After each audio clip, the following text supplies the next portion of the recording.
দেশকে ২০৩৪ সালের মধ্যে দেশকে ট্রিলিয়ন ডলারের অর্থনীতিতে উন্নীত করার লক্ষ্যে কাজ শুরু করেছে সরকার।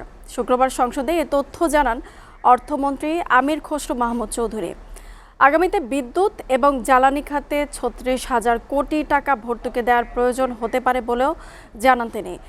এ সময় অন্তর্বর্তীকালীন সরকারের জারি করা অধ্যাদেশগুলোকে আইনে রূপান্তরের প্রক্রিয়ায় সদস্যদের ভোটে আরও 10টি বিল পাশ হয়েছে 13তম অধিবেশনে।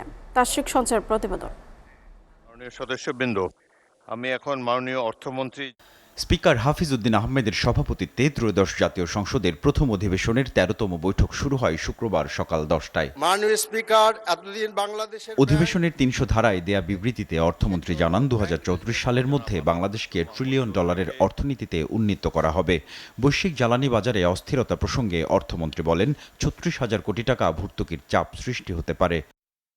আমাদের এবারের লক্ষ্য কেবল প্রবৃদ্ধি নয়, বরং একটি টেকসই, স্বচ্ছ, অন্তর্ভুক্তিমূলক অর্থনীতি গড়ে তোলা।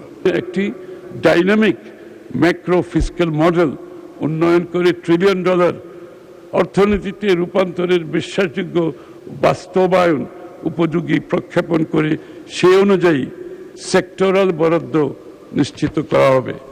13তম দিনের সকালের অধিবেশনে মন্ত্রীদের উত্থাপিত বিলগুলো কণ্ঠভোটে পাশ হয়। মহান সংসদে উত্থাপিত আকারে পাশ করা হোক। ধন্যবাদ মাননীয় স্পিকার।